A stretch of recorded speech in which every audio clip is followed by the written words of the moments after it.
Pemirsa, protes para peternak dan pengepul susu sapi di sejumlah daerah di Indonesia mulai membuahkan hasil. Pemerintah menyatakan industri wajib menyerap susu dari peternak sapi yang belakangan terbuang percuma imbas kebijakan impor susu.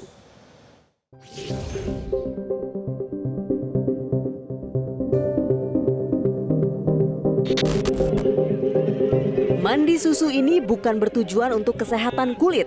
Mandi susu ratusan peternak dan pengepul susu sapi di Boyolali, Jawa Tengah ini adalah bentuk protes terhadap pemerintah agar menghentikan impor susu. Alasannya impor susu membuat sekitar 30 hingga 50 ton liter susu di Boyolali terbuang setiap harinya dalam beberapa waktu terakhir dengan kerugian mencapai 400 juta rupiah per hari.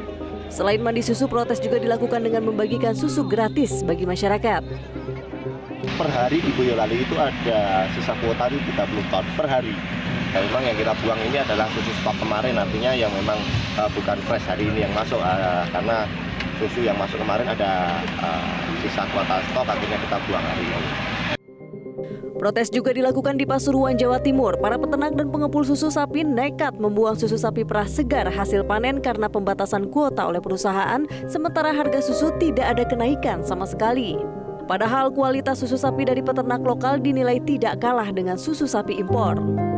Saya kira karena tadi concernnya ada di kualitas, lebih ke sarana-prasarana penunjang saja sih, seperti mesin perah, seperti mesin pendingin susu, seperti alat-alat yang menunjang bagaimana kita tetap bisa menjaga kualitas. Karena susu ini kan barang yang mudah basi. Kita perjalanan dari Jawa Timur kirim ke Jakarta pun itu memakan waktu 20 jam lebih. Tentunya kita harus sesegera mungkin memastikan susu itu lekas dingin di suhu 0 derajat supaya bakterinya terjaga semua.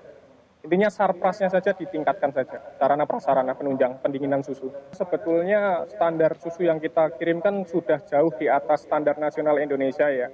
Cuma kan repotnya begini, industri pengolahan susu ini kan menganggap kualitas kita masih di bawah impor. Tapi menurut kami juga tidak, karena kita juga punya alat ukur sendiri untuk menentukan kualitas susu itu bisa diterima dari tingkat peternak atau tidak.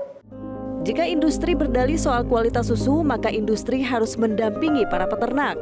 Hal itu disampaikan oleh Menteri Pertanian Andi Amran Sulaiman yang juga mewajibkan industri menyerap susu dari para peternak sapi. Ya, disuruh bina. Jadi kalau yang ini aku nih bapak nih, saya beritahu kemarin, Pak Sony CS Industri, omsetnya sudah besar 10 triliun. Ini yang satu, omsetnya pendapatan 5 juta per bulan. Nah, ini yang besar, supaya NKRI ini terjaga dengan baik, kita menikmati bersama kemerdekaan ini membantu melakukan pendampingan pada yang kecil, benar nggak? Setuju semua? Ya, regulasi ini kita sempurnakan. Industri wajib serap susu. Wajib. Berapa saja produksinya wajib. Menteri Koperasi Budi Aris Setiadi juga meminta koperasi-koperasi susu di Indonesia mulai melakukan hilirisasi produk sebagai solusi kelebihan produksi yang tidak terserap oleh industri pengolahan susu. Saat ini impor susu kita itu 80% dari kebutuhan susu nasional yang sebagian besar berasal dari negara produsen penghasil susu. Tentu saja kita tidak bisa membiarkan ini terus berlanjut. Concern kami adalah bagaimana mengorganisir koperasi ini supaya produk-produk susu ini bisa terserap. Bahkan kita sedang mencoba piloting atau mencoba agar koperasi-koperasi susu ini bisa melakukan hilirisasi. Tim Liputan Metro TV. Jelajahi cara baru mendapatkan informasi. Download Metro TV Extend sekarang.